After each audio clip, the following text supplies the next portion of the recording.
सचिन जी, कल भारत के गृह मंत्री श्री अमित जी शाह इन्होंने पार्लियामेंट में कुछ बिल रखे हुए हैं। तो इनके बारे में आपका क्या कहना है? ये क्यों बिल रखे गए और इसका इफेक्ट क्या होगा? जी, इन बिलों के बारे में मैं अभी पहले जानकारी देता हूँ। 3 बिल है।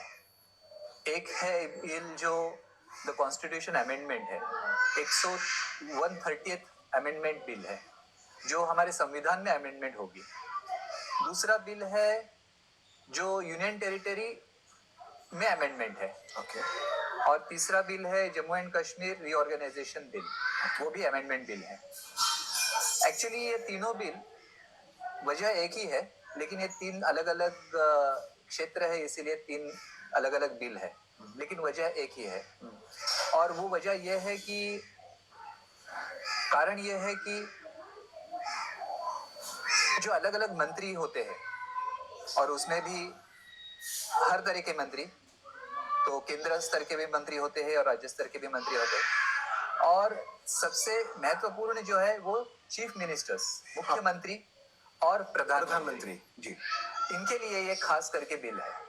अच्छा। और ये बिल का कारण क्या है कि अगर ये मंत्री अगर ऐसा कोई क्राइम करते हैं या ऐसे कोई क्राइम में वो शामिल है, ऐसा हमें लगता है और उनके ऊपर वैसा आरोप हो जाता है कि ऐसे क्राइम जिसको अलग अलग कानूनों में 5 साल से भी ज्यादा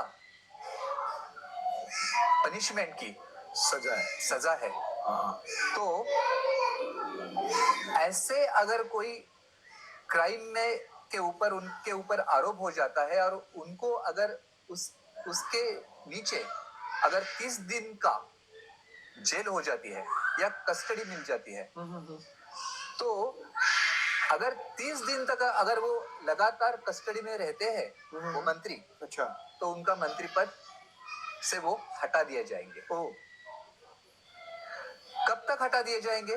जब तक वो निर्दोष मुक्त नहीं होते हैं। अच्छा। जब निर्दोष मुक्त हो जाएंगे तो उनकी रीअपॉइंटमेंट हो सकती है, उसी पद पे उनको फिर से उनको बिठा दिया जा सकता है। तो इसका प्रावधान इस तरीके से इन तीनों बिलों की वजह से हो सकता है। अच्छा। तो मेन कारण अगर देखा जाए तो आपने देखा होगा कि जो सोरेन जी है उनको जेल में डाला है, वैसे ही अरविंद केजरीवाल जी है उनको भी जेल में डाला है, और बहुत दिनों से, बहुत महीनों से, लगभग साल भर से भी ज्यादा अभी वो अंदर है। तो इसके पहले जो बात ये है कि ये जेल में बैठे बैठे भी मंत्री पद का काम कर सकते हैं। अच्छा। अगर वो जेल में अंदर है तो उनका मंत्री पद तो वैसे के वैसे रहता है, और बाकी मंत्रिमंडल जो है वो भी रहते हैं। अच्छा। तो अगर ऐसी कोई बात है तो उनका मंत्री पद से हटना चाहिए, क्योंकि ऐसे महत्वपूर्ण पद में बैठे हुए हैं वो, और वो जेल में भी है, और संगीन अपराध का उनके ऊपर आरोप है। तो ऐसे व्यक्तियों को तो उस पद पे नहीं रहना चाहिए, क्योंकि वो उस पद पर रहते हुए हो सकता है कि उनके ऊपर जो कार्रवाई है उसको अफेक्ट कर सकते हैं। तो ये सोचकर ये प्रावधान कानूनी प्रावधान हो, इसलिए ये बिल लेके आए हैं। लेकिन सर, मेरा सवाल ये है कि ये जरूरत क्यों आन पड़ी?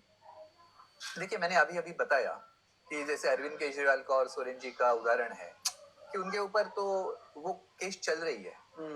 अभी चार्जशीट फाइल होना, उसके बाद कोर्ट में वो जो केस है वो चलना, और उसके बाद वो अपराधी सिद्ध होना, उसके बाद ही उनकी शिक्षा शुरू हो जाती है जी, हो सकती है जी। तब तक वो आरोपी है। जब तक कन्विक्टेड नहीं है तब तक वो आरोपी है, वो गुनाह साबित नहीं हुआ है, तब तक वो जेल में या लॉकअप में है। लेकिन तब तक ऐसे व्यक्ति क्या सत्ता पे होने चाहिए? क्या उनके हाथ में भागदौड़ होनी चाहिए? नहीं होनी चाहिए। लेकिन इसमें एक महत्वपूर्ण बात यह है कि कोई भी अगर आरोप होता है, लेकिन जब तक वो सिद्ध नहीं होता है, तब तक वो गुनहगार नहीं है। ये हमारा कानून है, ये हमारा कॉन्स्टिट्यूशन है, फंडामेंटल राइट भी है। जी जी। तो अगर 30 दिन में अगर उसके ऊपर कोई मतलब कन्विक्शन भी नहीं हो रहा है, तो भी इस कानून के तहत उसका पद से हटना तय हो जाता है।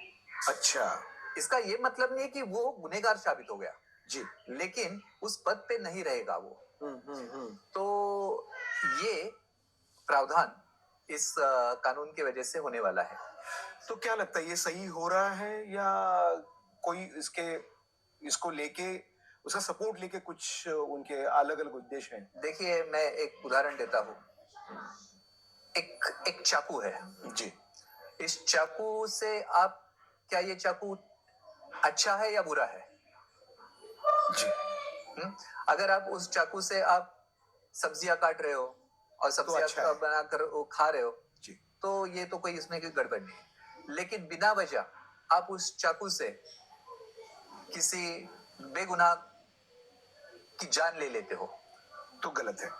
तो ये चाकू का गुणधर्म नहीं है। नहीं इसके हाथ में, मतलब इस चाकू का कौन इस्तेमाल किस तरीके से करेगा, उस हिसाब से उसका जी परिणाम है। बिल्कुल इंटेंशन का तो है। ये कानून भी, ये कानून का इस्तेमाल आप कैसे करोगे, उस हिसाब से इसके फायदे या उसका दुष्परिणाम ये तय है।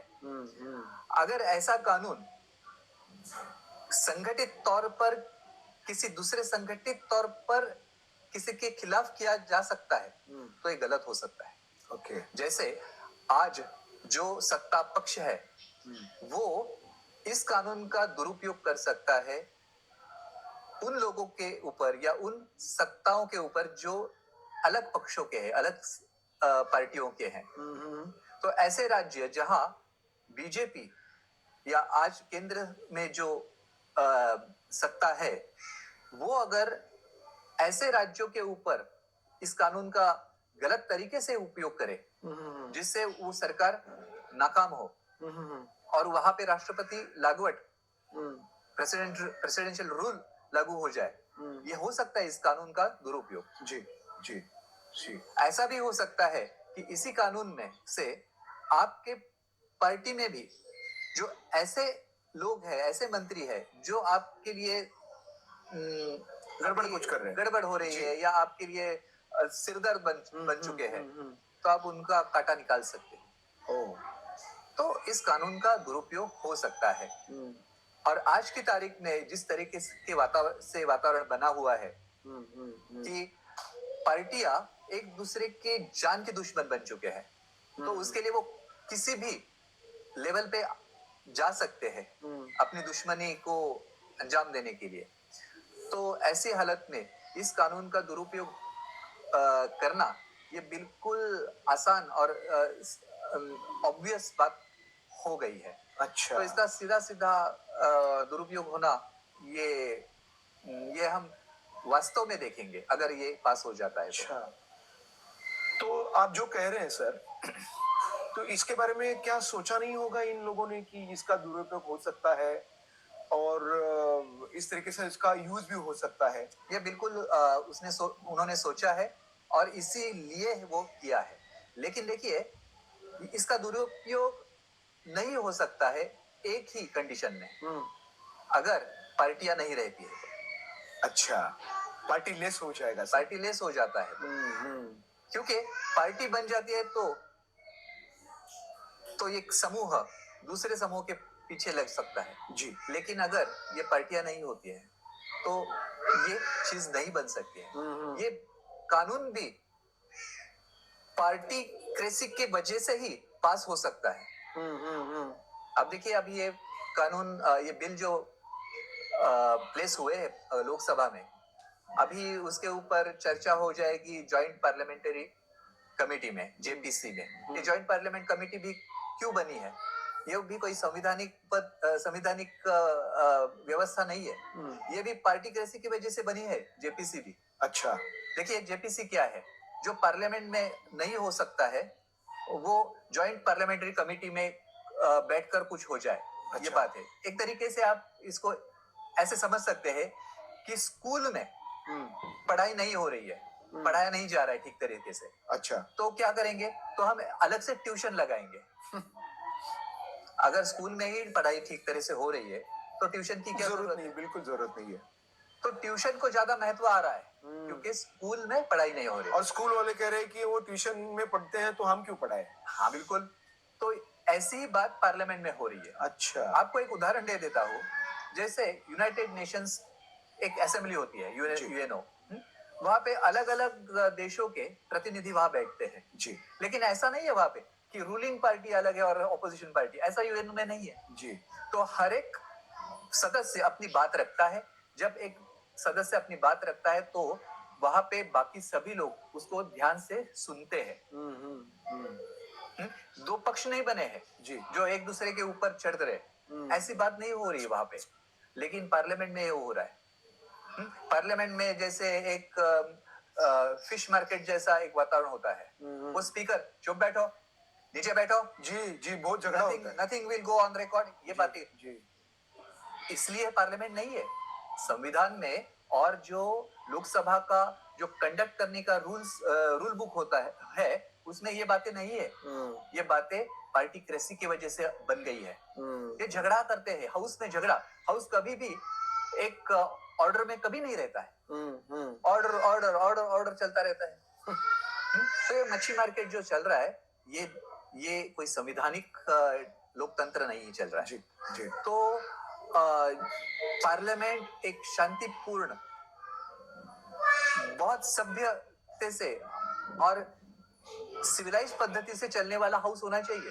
जी सही बात। किसी की बात रखनी है तो वो बात, जब उसका टर्न आता है तो बात रख रहा है जी। उसको सब सुन रहे हैं और स्पीकर सबकी बात को सुनकर उसके ऊपर वो अपनी राय दे रहा है या उसके ऊपर कंडक्ट कर रहा है। जी। ये तो बात कभी नहीं हो रही है इस हाउस में। क्यों नहीं हो रही है?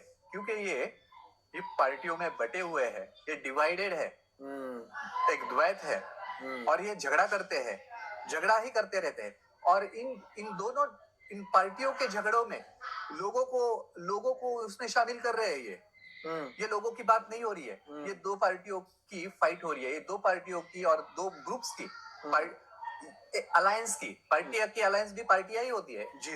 ये तो दो तरीके के कार्टेल्स, दो तरीके के पक्ष एक दूसरे से युद्ध कर रहे हैं और उन युद्धों में हमारी बलि जा रही है, लोगों की बलि जा रही है। जी। इससे देश कहीं नहीं प्रगति कर सकता है। जी जी। तो ये बिल किस लिए है? तो जो सत्ता पक्ष है उसको प्रतिपक्ष के ऊपर एक कंट्रोल रखना है जी, इसीलिए ये बिल है। नहीं तो ऐसे बिलों की जरूरत क्यों होती? अगर पार्टीक्रेसी नहीं होती तो लोकतंत्र में इस तरीके की बिलों की क्या जरूरत है?